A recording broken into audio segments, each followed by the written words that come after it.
Hello, and welcome to the Election Assistance Commission's training on the Civil Rights Acts and the Voting Rights Act for election officials. Thank you for taking the time to complete this training. Let's get started. In this training, we will identify requirements in the Civil Rights Acts and Voting Rights Act, or the VRA, that impact your work as an election administrator.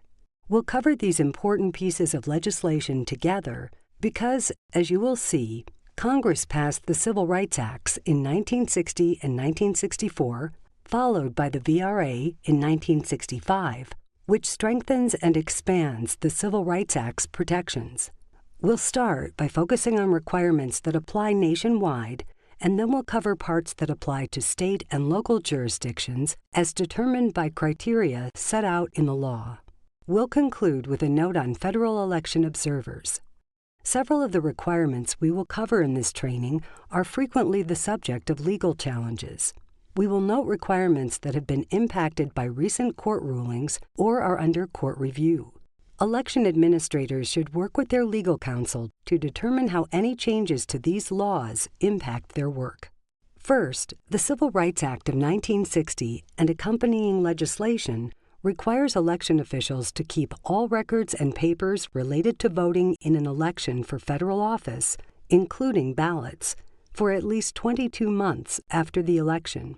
Your state or local jurisdiction may have additional retention laws or rules that go beyond this federal requirement. Additionally, the Civil Rights Acts and the VRA's prohibitions on discriminatory practices and literacy tests, baselines for absentee voting and durational residency requirements, and protections that allow voters with disabilities or inability to read or write to receive assistance when voting apply to all election jurisdictions. Prior to the VRA, the 1964 Civil Rights Act included provisions designed to ensure fair and consistent application of voter registration standards and prevent disenfranchisement of voters due to trivial errors on registration forms. Select each button to learn more. Section 2 of the VRA expands the Civil Rights Act's protections. It prohibits voting practices or procedures that deny or abridge the right to vote based on race, color, or membership in a language minority group. It is a nationwide prohibition against discriminatory voting laws.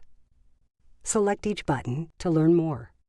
Similarly, prior to the VRA, the Civil Rights Act did not ban literacy tests, but included provisions meant to ensure they were applied fairly.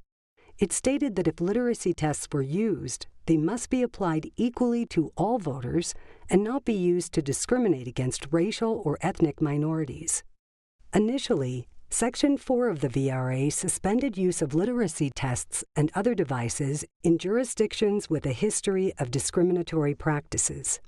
The Act defined tests or devices to include any requirement that a person demonstrate the ability to read, write, understand, or interpret any matter, demonstrate any educational achievement or knowledge of any particular subject, possess good moral character, or prove their qualifications by the voucher of registered voters or members of any other class. Since its original passage, the VRA has been updated to prohibit use of literacy tests throughout the country. Amendments to the VRA also impacted state policies on absentee voting and durational residency requirements for voter registration. Importantly, the VRA sets baseline requirements in these areas, so it is possible your state has expanded these provisions. Select each button to learn more. Finally, Section 208 of the VRA allows any voter who needs assistance because of blindness, disability, or inability to read or write to receive help from a person of their choice. This helper can be anyone except the voter's employer or a representative of the voters' union. Next, we'll cover portions of the VRA that only apply to jurisdictions that meet criteria specified in the law. These are the VRA's language access and pre-clearance requirements. First, Section 203 of the VRA requires certain jurisdictions to provide bilingual voting materials and assistance to ensure language minority citizens can access the electoral process. Section 203 identifies covered jurisdictions based on a formula, requires them to provide voting material and oral assistance in the minority languages, and gives the Department of Justice, or DOJ, the power to enforce the law. Select each button to learn more. A jurisdiction must provide language assistance if more than 10,000 or over 5% of the total voting-age citizens in the jurisdiction are members of a single language minority group who are limited English proficient, and if the illiteracy rate of these citizens is higher than the national illiteracy rate. The U.S. Census Bureau determines which jurisdictions meet these thresholds based on census data. Pre-clearance under VRA Sections 4 and 5 required certain jurisdictions with a history of voting discrimination to obtain federal approval or pre-clearance before making any changes to their voting laws or practices. As you will see, the U.S. Supreme Court has effectively suspended pre-clearance requirements. Congress could pass legislation to revive the pre-clearance provision in the future, so it is worth having a general awareness of its requirements. Changes requiring pre-clearance included, but were not limited to, changes in polling place locations, redistricting plans, voter ID laws, changes to the methods of electing officials, and modifications to voter registration procedures. Pre-clearance applied to jurisdictions identified through a formula outlined in Section 4B of the VRA. This formula considered the historical use of tests or devices, such as literacy tests, that restricted voting, as well as low voter registration or turnout as of November 1, 1964, November 1, 1968, or November 1, 1972. Covered jurisdictions ranged from entire states to specific counties and townships. Jurisdictions covered by the formula in Section 4B had to submit any proposed changes to their voting laws or practices to the DOJ or the U.S. District Court for the District of Columbia to determine if the changes had a discriminatory purpose or effect. The changes could only be implemented if they were found not to discriminate against minority voters. In 2013, the U.S. Supreme Court's decision in Shelby County v. Holder invalidated the coverage formula in Section 4B, effectively rendering the pre-clearance provision unenforceable. The court held that the formula was outdated and did not reflect current voting conditions. As a result, jurisdictions previously covered by pre-clearance no longer need federal approval before changing their voting laws.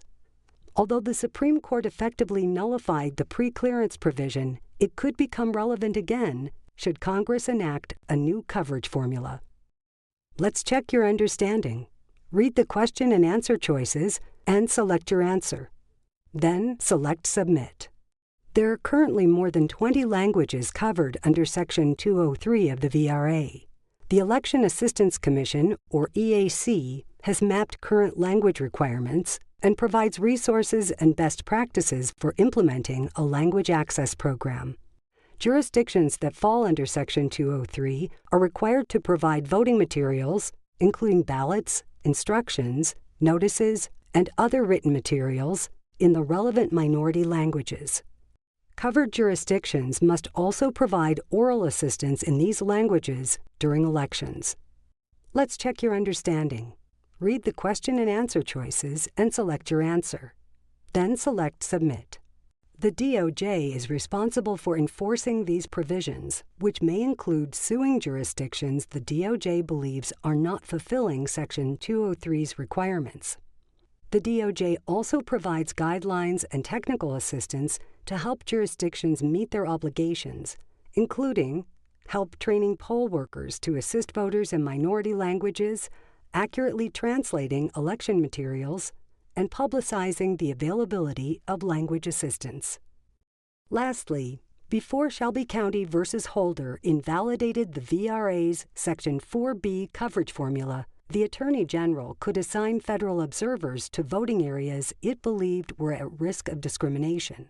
Pre-Shelby County, federal observers were appointed by the Office of Personnel Management, or OPM, to monitor election activities to ensure compliance with federal voting rights laws. Post-Shelby County, the DOJ can still send federal OPM observers if it obtains a court order or under a consent decree with the relevant jurisdiction.